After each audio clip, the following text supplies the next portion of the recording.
গেছে এরকম মৃত্যু আমরা কেউ কামনা করি না। অবশ্যই তারা বাপ বেটা দুজনেই শহীদ। আল্লাহর কাছে আমরা ফানা চাই, আল্লাহ যাতে আমাদের এই রোড গানের মৃত্যুতে হেফাজত করেন। আমিন।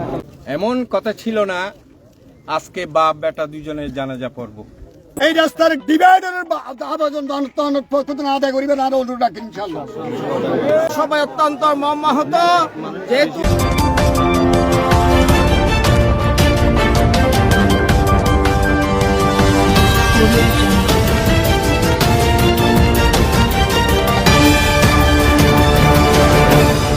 চট্টগ্রাম খাগড়াছড়ির মহাসড়কের পাইন্দম আমতলী এলাকায় অদ্য 1 জুন 2026 ইংরেজি সোমবার সকাল 10:30 ভয়াবহ সড়ক দুর্ঘটনায় মোটরসাইকেল আরোহী ঘটনাস্থলে নিহত মোহাম্মদ শাহজাহান এবং শাহজাহানের পুত্র মোহাম্মদ আরিফের নামাজে জানাজা অনুষ্ঠিত হয়েছে।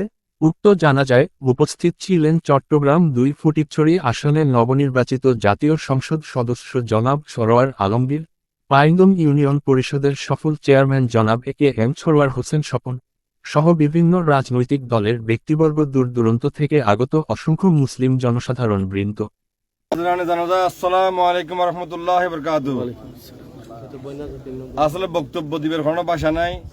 আর বারংবার দুর্ঘটনায় কবলিত, গত পরশু একটা বড় ধরনের দুর্ঘটনা ঘটছি, আজ সকালেও একটা দুর্ঘটনা ঘটিল। আল্লাহর কাছে আমরা ফানা চাই, আল্লাহ যাতে আমাদের এই রোড গানের মৃত্যুতে হেফাজত করেন। আমিন। আর মধ্যে আমার এমপি মহোদয় এসছি, এমপি মহোদয় ওনার সামনে বক্তব্য দিব। ধন্যবাদ। আসসালামু আলাইকুম ওয়া রাহমাতুল্লাহি ওয়া বারাকাতুহু। আসসালামু আলাইকুম ওয়া রাহমাতুল্লাহি ওয়া বারাকাতুহু। বিসমিল্লাহির রহমানির রহিম। আমরা উপস্থিত হয়েছি জানাজার নামাজে। আমরা এই মুহিতদের জন্য দোয়া করব, এই জন্যই আমরা উপস্থিত হয়েছি। জানাজার নামাজের সময় হয়ে গেছে। এরকম মৃত্যু আমরা কেউ কামনা করি না। অবশ্যই তারা বাপ বেটা দুজনেই শহীদ। তারা দুজন আমাদের মাঝ থেকে বিদায় নিয়েছেন। আমি সবার প্রতি অনুরোধ করব, মহান রব্বুল আলামিনের দরবারে আমরা ফরিয়াদ করব, মহান রব্বুল আলামিন যেন শহীদি দরজা তাদের জন্য খুলে দেন। আমিন। আর সমাজপতি বলেছেন ওনাদের পরিবারের বিষয় নিয়ে আমি শুধু বলবো, আমাদেরকে অনেক সচেতন হতে হবে, অনেক অনেক সচেতন হতে হবে।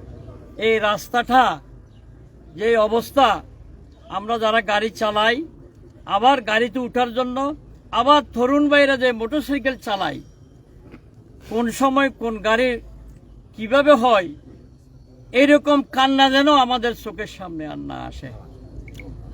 কেউ চিন্তা করে নাই বাপ বেটার জানাজা আজকে আমরা এখানে শরীক হব। মহান রব্বুল আলামিন তিনিই জানেন। আমরা শুধু আমাদেরকে সচেতন করব, সাথে সাথে আমরা দোয়া করব। আবারও আপনাদের কাছে দোয়া চেয়ে আমি বিদায় নিচ্ছি। সকলকে ধন্যবাদ জানাজায় উপস্থিত হওয়ার জন্য। উপস্থিত হাজিরিন, আসসালামু আলাইকুম ওয়া রাহমাতুল্লাহি ওয়া বারাকাতুহু। এমন কথা ছিল না আজকে বাপ বেটা দুজনের জানাজা পড়ব। আল্লাহ রব্বুল আলামিন কি জন্য এটা করেছেন আল্লাহই জানেন। বক্তব্য বাড়াবো না, শুধু এই আহ্বান জানাবো, আপনারা যারা কষ্ট করে এসেছেন জানাজা পড়ার জন্য, বাপ বেটা দুইজনের জন্য দোয়া করবেন যাতে আল্লাহ তাআলা ব্যস্ত নসিব করেন, জান্নাতুল ফেরদাউস নসিব করেন। আমিন। মানিত্য জানাজাবাসীর পক্ষত্বন মাননীয় এমপি সাহেব উপস্থিত আছেন, পান্নগর অভিভাবক মাননীয় চেয়ারম্যান, ফটিকছড়ির অভিভাবক মাননীয় এমপি সাহেব উপস্থিত আছেন। আর জানাজার এবং পান্নংবাসীর পক্ষত্বন একখান দাবি, অনে যেদিন প্রথম সংসদত যাই ফ্লোর লই বক্তৃতা করিবেন, হাটহাজারী টু খাগড়াছড়ি সীমান্ত পর্যন্ত এই রাস্তার ডিভাইডারের আবেদন আদায় করিবেন আর অনুরোধ রাখেন ইনশাআল্লাহ। আসসালামু আলাইকুম ওয়া রাহমাতুল্লাহি ওয়া বারাকাতুহু। আমরা যারা এখানে উপস্থিত হয়েছি, আমরা সবাই অত্যন্ত মর্মাহত, যেহেতু আমাদের ভাই বেড়াদেরা আমাদের সাথে এদের সুসম্পর্ক ছিল, এরা আজকে একটা মর্মান্তিক দুর্ঘটনায় নিহত হয়েছেন। ওনাদেরকে যেন শাহাদাতের মোকাম দান করে। আমিন। জনাব মোহাম্মদ শাহজাহান এবং ওনার ছেলে আরিফ, আমার বাড়ি কাঞ্চননগর, আমি উত্তর মসজিদের দীর্ঘদিন খতিবের দায়িত্ব পালন করেছি। সেই হিসেবে ওনার সাথে আমার একটা ভালো সম্পর্ক ছিল।